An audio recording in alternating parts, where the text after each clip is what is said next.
Hello everybody and welcome to another Doctor Who review.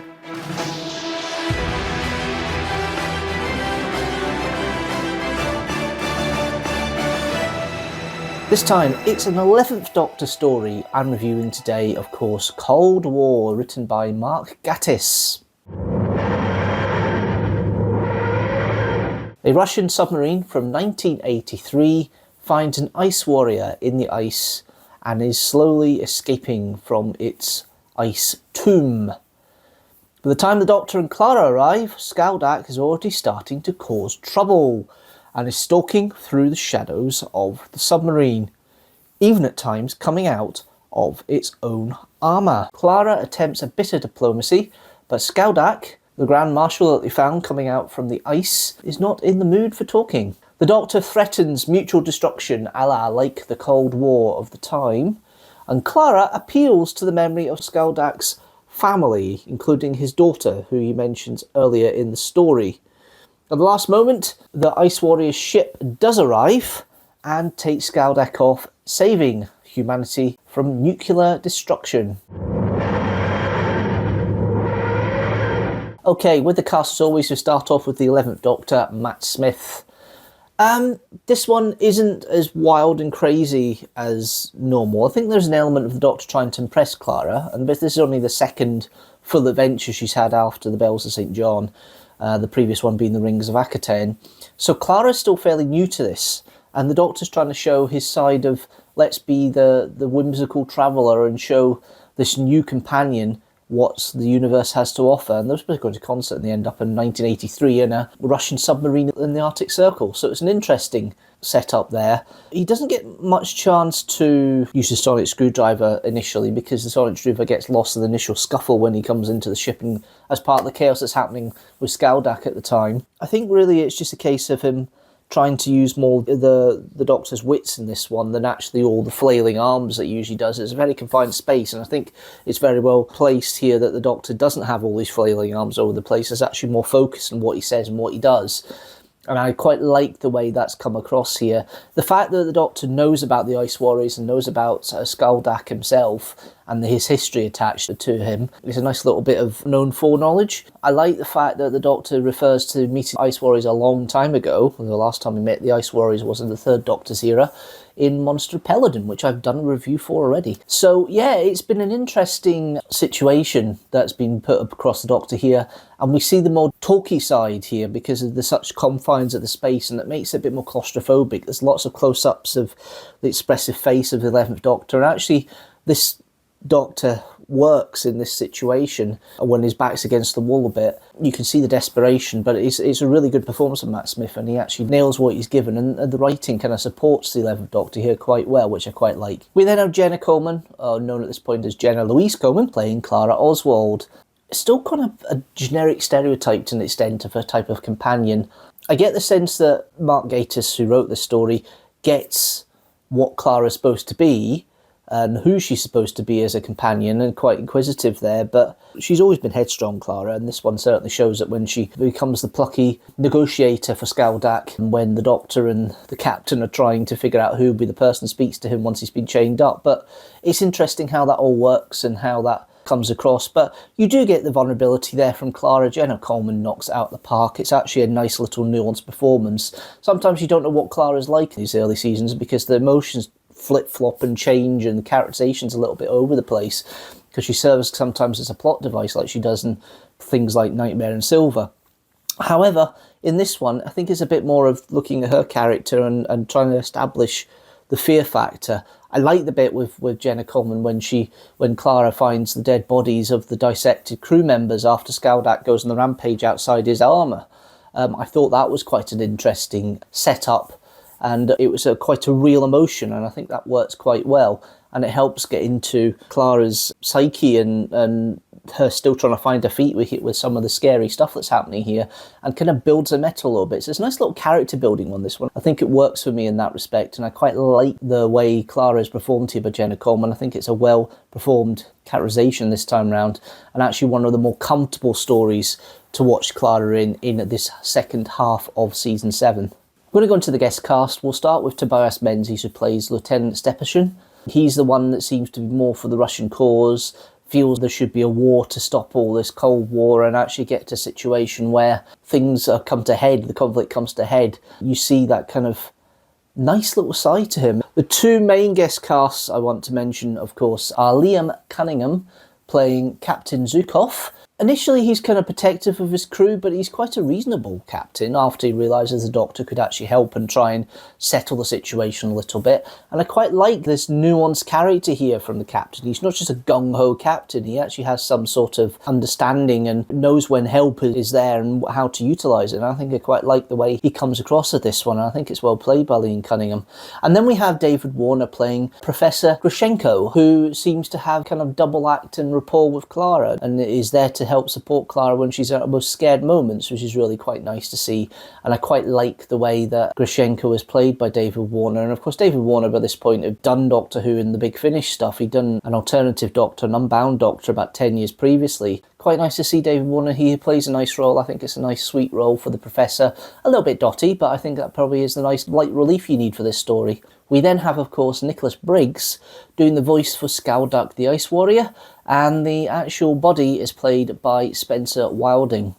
Skalduk's an interesting character. It's nice they're going on the military, honourable side of the Ice Warriors, and the Doctor try and leans on that to get Skalduk to kind of not let rip as much as he did. But the way the Ice Warriors are expanded on here, their warrior class and the military class, really shows how much Mark Gatiss works with his knowledge of Doctor Who here, because it's quite a nice addition to the lore of the Ice Warriors here, and I think it's a well-performed monster. He is the monster of the week in a Base Undersea story, but it's nice to have a monster with a purpose and an alien race that actually feels like an alien race. But I quite like the character overall because of that, and I think it works quite well. Good bits, bad bits. I have already mentioned, of course, Clara's shock. I think that's one of the better directed and show moments of her shock after the bodies have been dissected. I thought that was interesting, and that the discussion she has with the Professor, especially about Ultravox, and that was actually quite a nice little moment. I like the Base Under Siege idea with the Ice Warriors. I mean, it's been done before with the Seeds of Death, and it worked well there. But it's the fact that they obviously build on the history of the Ice Warriors and build on it a little bit more and add a bit more lore into it. And it's not just this is a monster, the Doctor's met them before. They actually try and add on to that, and they do further than that in later series as well, with the Ice Warrior lore, and try and get them in line with the Galactic Federation of the Peladon era of the Doctor Who stories of the Ice Warriors. But yeah, it's an interesting concept with the development of the Ice Warriors. I'm not so keen about the fact it's on a Russian ship with the nuclear war and the mutual soldiers touch, and obviously it's there as part of the whole parable of it, but it could have been anything. It didn't necessarily have to be a parable of something that Doctor Who has done a few times before. I think interesting this time round is the fact that obviously it's another alien race, just like Warriors of the Deep was, which I've done up there more recently, where it was kind of like, oh, all right, it's 100 years in the future of when the story was broadcast, but it's interesting how to have that same sort of parable at that time, but in a kind of more modern setting 30 years after the fact. So we've had it before, it's a trope we've had before, but I think it's actually a bit more well executed here. I'm just not quite sure whether it's actually would have worked really for the Ice Warriors. I'm kind of on the fence of that one. I'm not quite sure if it's a good thing or a bad thing. It's kind of an in-between there, I think. It's nice to see the HADS back again, the Hostile Action Displacement System. Last time I remember it was referenced was in The Crotons in 1968. I've done a review for that up there. So yeah, it's an interesting factor that the Doctor's decided to reactivate it again, and it's the TARDIS is on the other side of the Earth, because the HADS is basically there to, when the TARDIS feels it's in danger, it will disappear and it will go elsewhere. And I thought that was quite an interesting factor, because the HADS could have been used quite a few times in Modern Who. There's a few elements I remember that potentially it would work for, but they never really utilised it. So it's nice to have that feature back. I'm wondering if it's a plot device that could be used a little bit more often, maybe. But they've used it sparingly since, and I think it's nice that it's available but isn't needed all the time. I think that works quite well. The writing. Mark Gatiss does a decent job. I prefer the Crimson Horror that he writes a little later this season. I think Cold War's nice because he works on the Ice Warrior lore, but it's not top tier Gatiss. It's not Unquiet Dead. It's kind of in the middle. I think it's trying to fit in 30-minute story to 40.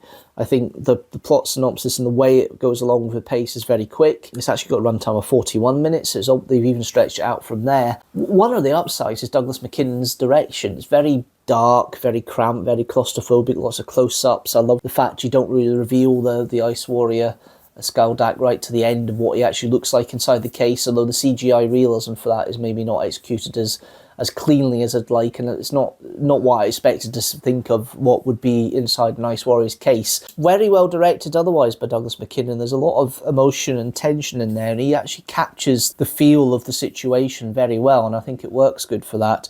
Murray Gold isn't really too overzealous. He's just heightening the tension. I don't recall hearing I Am the Doctor at any point, and he just tries to minimise his musical influence here, and I think it works for it that way because it relies on the sound effects. The clicking and the breathing sound that the Ice Warrior makes is quite nice in regards to the sound design, because when he's moving about is interesting, but it's not something that overpowers it, the music. The music is actually pretty standard and only heightens the tension when it needs to. He's not overpowering the whole story in that respect.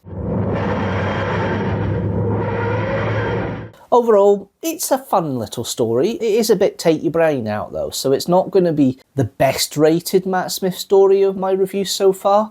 I enjoy it, it's a nice story to watch, and I like the development of the Ice Warriors, but it's not a standout episode of this season. It's not quite a palate cleanser either, it kind of sits in between, and for that I am going to give it a rating of 3 TARDISes out of 5. Okay, let's see how Cold War sits in with the rest of the Matt Smith era stories I have reviewed so far, and how it sits in with the rest of the TV stories I've reviewed so far as well. Cold War sits in with 6 other stories rated 3 TARDISes out of 5 in the 11th Doctor's era. They are The Name of the Doctor, Nightmare in Silver, Hyde, The Power of 3, Dinosaurs on the Spaceship, and The Angels Take Manhattan. The highest rated Matt Smith story is The Day of the Doctor with 4.5 TARDISes out of 5. Overall, there's still 4 TV stories that are rated 2.5 TARDISes out of 5. They are Time Lash, Sleep No More, Warriors of the Deep, and The Twin Dilemma, and including The Day of the Doctor at 4.5 TARDISes out of 5 are 6 other stories with that rating. They are The Happiness Patrol, Inferno, The Caves of Androzani, The Tomb of the Cybermen, Dalek, and The End of Time. That's it from me. Thanks guys for watching this Doctor Who review. What do you think of Cold War? Leave a comment down below. Do you like it? Leave a comment down below.